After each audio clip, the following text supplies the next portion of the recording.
Every 2 years, a bride is carried up the mountain in a bridal sedan chair, but there is no groom waiting for her. She is offered as a sacrifice, waiting for the man-faced bear to come and marry her. I have heard this legend since I was a child. Every chosen bride is terrified beyond words, because for the past 30 years, not a single woman who married it has ever returned. The man-faced bear proposes 3 times.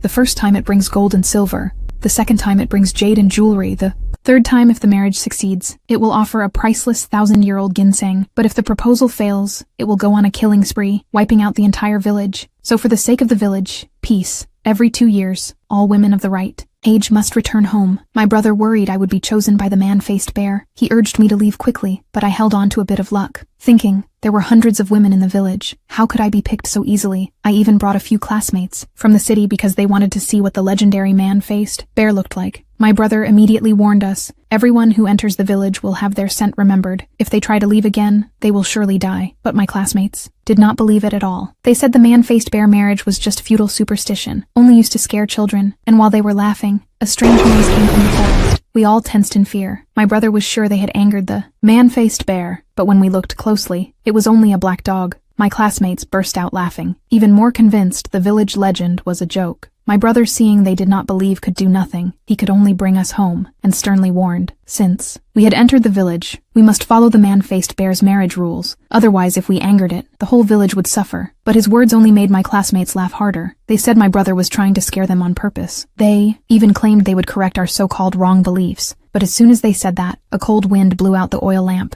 In the darkness, we all huddled together in fear. My brother reacted instantly. This must be the man-faced bear coming to propose. Told us not to go out no matter what, but one classmate refused to believe. He insisted on going out to see. He did not see the man-faced bear, but he did see 2 gold bars on the ground. I instantly realized this was the first gift from the man-faced bear. I suddenly understood I had been chosen. But the young man said we were talking nonsense. He even wanted to take the gold bars for himself. My brother stopped him immediately, because once the man-faced bear's gift is taken, I would have to marry it, or else the whole village would be slaughtered if we did not take them. Maybe it would give up the proposal. Hearing that, they followed my brother back inside, but those were 2 gold bars. The young man's greed could no longer be held back. Soon, he pretended to have a stomachache, saying he needed to go to the toilet. Then he secretly slipped out the window. When we noticed he was gone, he was already running away, holding the 2 gold bars. I felt a wave of despair. He was still outside feeling lucky, saying this trip was not in vain, that he had gotten an unexpected fortune. He even jumped with excitement, but he did not enjoy it for long. He suddenly felt a strange sound behind him. He forced himself to turn and look, and the next second, he collapsed on the ground in terror.